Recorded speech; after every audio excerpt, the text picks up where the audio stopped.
বাংলাদেশের ক্রিকেটাররা সব ধরনের ক্রিকেটকে বয়কট করেছে, সেটা বিসিবিকে জানানো হয়েছে। বিপিএল খেলবে না, বিপিএল বন্ধ হলো, বিপিএল খেললো না।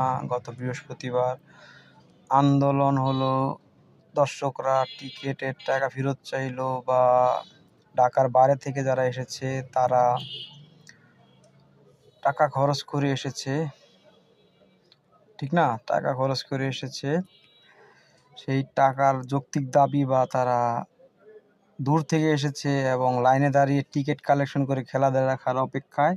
কিন্তু বাংলাদেশের প্লেয়ারদের স্বেচ্ছাচারিতার কারণে তারা খেলা দেখতে পারলো না, সেজন্য তারা ভাঙচুর করলো মিরপুর স্টেডিয়াম। এবং ভাঙচুর করার পরে যখন সিচুয়েশন আউট অফ কন্ট্রোল হয়,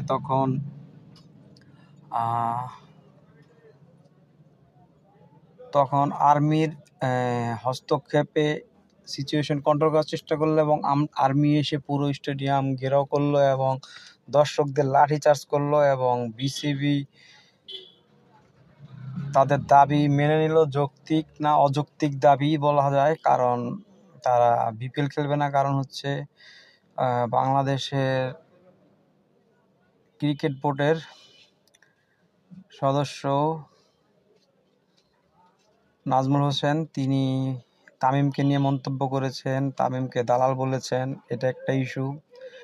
এছাড়া ক্রিকেটারদের ক্ষতিপূরণ দেওয়া হবে নাকি বিশ্বকাপ যদি না খেলে, সেটা নিয়ে এক সাংবাদিক প্রশ্ন করেছে এবং সেই প্রশ্নের জবাবে তিনি বলেছেন যে বাংলাদেশের প্লেয়াররা তো মেজর কোনো ট্রফি এনে নেয়, তো তাদের কেন ক্ষতিপূরণ দেওয়া হবে, বা তাদের তো বেতন দেওয়া হয় বা আরও বিভিন্ন বিষয়। তো সেই বিষয়টা তারা মানতে পারেনি, প্লেয়াররা বয়কট করেছে এবং এই বয়কটের কারণে এত কিছু, এবং সেটা দাবি মেনে নেওয়ার কারণে আজকে কিন্তু আবার বিপিএল খেলা হচ্ছে এবং দর্শকরা ঠিকই মাঠে বিপিএল দেখতে গিয়েছে। তো আমার প্রশ্ন হচ্ছে বিসিবির কাছে, যে যখন তারা বয়কট করেছে, বিসিবির উচিত ছিল যারা যারা খেলবে না তাদেরকে বাদ দিয়ে দেওয়া, তাদের বাদ দিয়ে যারা যারা খেলতে চায় বাংলাদেশ টিমে নেওয়া। সেটা অনূর্ধ্ব-19 টিম হতে পারতো, অনূর্ধ্ব-17 টিম হতে পারতো, বা যারা যে সার্কেল 30 প্লেয়ার সার্কেলের বাইরে যারা আছে তাদেরকে নিয়েও টিম গঠন করলে বাংলাদেশ কী হতো, বড়জোর ম্যাচ হারতো কয়েকটা, তাও তারা শিখতো, নতুন প্লেয়ার পেতাম আমরা। কারণ যারা এক্সপিরিয়েন্স ক্যাম্পেইনার বা যাদেরকে আমরা অনেক অভিজ্ঞ মনে করি, তারাও ম্যাচ হারে, তারাও যে ম্যাচ জিতে নিয়মিত তা না, এক ম্যাচ জিতলে 3 ম্যাচ খবর থাকে না। তো সেই সব প্লেয়াররা এত দাবি দেওয়া, বিশেষ করে কোয়াবের সভাপতি হওয়ার পর মিথুন তাকে নিজেকে কোন জায়গায় নিয়ে ভাবতেছে সেটা আসলে আমার মাথা জানা নেই।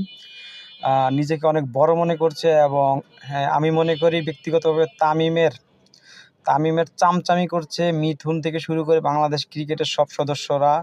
মিরাজ বলেন, শান্ত বলেন, বা আরও যারা আছে, তাইজুল, লিটন বলেন, শেষ পর্যন্ত মুস্তাফিজও সেই একই সাথে পা বাড়ালেন। এই বিষয়বস্তুগুলো উদয় হয়েছে কিন্তু মুস্তাফিজের জন্য। মুস্তাফিজকে আইপিএলে নিবে না, যার কারণেই কিন্তু বিসিবি বলেছে যে বাংলাদেশ ইন্ডিয়া গিয়ে বিশ্বকাপ খেলবে না। এই থেকে শুরু এই গন্ডগোল বা হট্টগোলের। তো যার জন্য করি চুরি সেই বলে চোর, মুস্তাফিজের বিষয়টা এরকম হয়ে গেল। এই ইস্যু তৈরি হলো। মুস্তাফিজকে না নেওয়া বা বাদ দেওয়া কিন্তু শুধু এটা মুস্তাফিজ ইস্যু না, এটা বাংলাদেশের প্রেস্টিজ ইস্যু। তো সেই ইস্যুতে বিসিবি কিন্তু বাংলাদেশকে ছোট যাতে না হয় সেজন্য তারা চেষ্টা করেছে এবং ইন্ডিয়ায় গিয়ে খেলবে না সেই ডিসিশনটাই তারা নিয়েছে, সেটাকে আমি সাধুবাদ জানাই। কিন্তু প্লেয়াররা কেন ক্ষতিপূরণ পাবে সেটা আমার এটা ইলজিক্যাল মনে হয়েছে। তবে যে নাজমুল হোসেন, যে পরিচালক বিসিবির, তিনি কি বলে মিডিয়ার সামনে এভাবে খোলামেলা না বললেও পারতেন। প্লেয়াররা ইনসাল্ট বোধ করেছেন, ঠিক আছে, কিন্তু প্লেয়াররা আসলেই তো কিছু দিতে পারেননি। আমরা তো আশায় বুক বেঁধে রেখেছি সেই কবে থেকে, 2012 এশিয়া কাপে আমরা পারলাম না, 2 রানে হারলাম। 2016 ইন্ডিয়ার সাথে 3 বলে 2 রান নিতে পারলাম না। 2017 চ্যাম্পিয়ন্স ট্রফিতে ইন্ডিয়ার সাথে হারলাম, এশিয়া কাপ হারলাম, নিদাস ট্রফির ফাইনাল হারলাম। 19-এ কোনো রকম একক সাকিব আল হাসানের নৈপুণ্য, 23-এ তো যা ইচ্ছে তাই অবস্থা। 23-এ বিশ্বকাপের আগে তামিম ইস্যু নিয়ে বহুত লঙ্কাকাণ্ড, তামিম অবসর নিল, অবসর নাটক, আবার কামব্যাক করলো। তো এইসব নাটকগুলো আসলে লেগেই আছে বাংলাদেশ ক্রিকেটে, যার কারণে আমি ব্যক্তিগতভাবে মনে করি বাংলাদেশ ক্রিকেটের কোনো উন্নতি হচ্ছে না। এই উন্নতি হওয়ার পিছনে আমি এককভাবে তামিম ইকবালকে সবচেয়ে বেশি দায়ী করি। তাছাড়াও অন্যান্য প্লেয়ারের দায় আছে, তামিম ইকবাল বেশি নাটকবাজ। সেটা আপনারা আমার যা ভিডিও দেখছেন তারা আমার সাথে একমত নাও হতে পারেন, কিন্তু একমত হন বা দ্বিমত হন সেটা আমার কোনো যায় আসে না। তবে আমি ব্যক্তিগতভাবে তামিমকেই এইখানে মেইন কালপ্রিট হিসাবে আমি দেখতেছি, ঠিক আছে? তারপরে আওয়ামী লীগের আমলেও কিন্তু তামিমের চাচা বিসিবির পরিচালক বোর্ডে ছিলেন, বা নাফিজ ইকবালও কিন্তু টিম ম্যানেজার হিসাবে আছেন। তার সাথে সাকিব বা অন্যান্য প্লেয়ারের ঝামেলা হয়, তিনি টিম ম্যানেজারের দায়িত্ব ছেড়ে দিলেন। আবার কি হলো, সে আবারও কামব্যাক করে টিম ম্যানেজার হলেন। বিএনপি বা আওয়ামী লীগ কোনো বিষয় না, এই তামিম ইকবাল বা ইকবাল খান পরিবারের সবাই সদস্যরা তারা বিসিবির আশেপাশে থাকবেই, হয় খেলোয়াড় হিসাবে থাকবে, না হলে পরিচালক হিসাবে থাকবে। তাদের এই কি বলে, তাদের এই গ্রুপিংটাই বাংলাদেশ ক্রিকেটের ধ্বংসের মূল কারণ। তো সেখানে বাংলাদেশের মানে আমার ব্যক্তিগতভাবে যারা খেলতে না চায় বাংলাদেশ ক্রিকেটকে, মানে নিজেরা খেলতে চায় না, বয়কট করেছে, তাদেরকে না খেলে তাদের বাদ দিয়ে বা নিষিদ্ধ করে নতুন প্লেয়ার দিয়ে আসলে টিম গঠন করেই দেখা উচিত ছিল বা দেখা দরকার ছিল।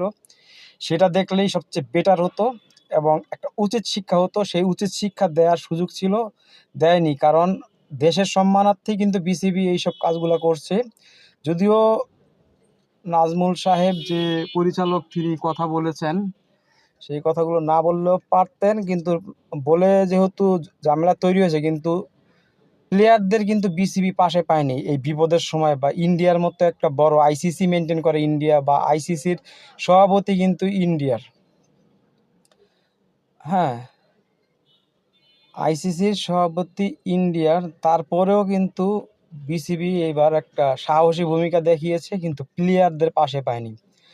আমিনুল ইসলাম বুলবুল সাহেবকে স্যালুট, তিনি এইরকম নার্ভাস মুহূর্তেও তিনি কুল থেকে অনেকগুলো ডিসিশন নিয়েছে। আর বিপিএল বন্ধ হলে বাংলাদেশের প্লেয়াররা কি করবে? বিপিএল বা বিভিন্ন লিগ বন্ধ হলে বাংলাদেশের প্লেয়াররা কি করবে? তারা তো আসলে না খেয়ে মরবে। তারা যদি স্টেডিয়ামের বাইরে বাদামও বেচে, তাদের তো বাদামও কেউ কিনবে না। তারা খেলোয়াড় হয়েছে দেখে তাদের দাম বেড়েছে, তারা এত ধরনের কথা, এত ধরনের উত্তর দেয় মিডিয়াতে এসে, প্রেস কনফারেন্সে। তারা যদি ক্রিকেটার না হয়ে নর্মাল লোক হতো তাদেরকে কেউ কিন্তু পুষতো না, খারাপ ভাষা ইউজ করলাম, পুষতো না। তো তারা নিজেদেরকে বহুত বড় মনে করে এবং দেশপ্রেম নেই বললে তারা বলে না দেশপ্রেম আছে, দেশের জন্য খেলি। তো খেলে কি করেছো তোমরা, কি করেছো? আর ইন্ডিয়া কতগুলো কাপ নিয়েছে বা অন্যান্য দেশ কতগুলো কাপ নিয়েছে? অস্ট্রেলিয়া এত কাপ নিয়েছে কিন্তু তাদের মুখে এত কথা নেই। বা নিউজিল্যান্ডের লাস্ট কয়েকটা টুর্নামেন্টে, বৈশ্বিক টুর্নামেন্টে সেমিফাইনাল ফাইনাল খেলেছে, তাদের মুখে এত কথা নেই। এই পাকিস্তান দুর্নীতি বা বাংলাদেশ থেকে অর্থনীতিতে পিছিয়ে গেছে, কিন্তু এই পাকিস্তানও কিন্তু বিভিন্ন টুর্নামেন্টের সেমিফাইনাল ফাইনাল উঠেছে, কিন্তু বাংলাদেশ পায়নি। এমনকি আফগানিস্তানও লাস্ট টি-20 বিশ্বকাপের লাস্ট টি-20 বিশ্বকাপের সেমিফাইনালে উঠেছে। তো আমরা কি করেছি? আমরা 115 রান চেস করতে পারিনি। ধন্যবাদ সবাইকে ভিডিওটা দেখার জন্য। সবাই ভালো থাকবেন, সুস্থ থাকবেন। আসসালামু আলাইকুম।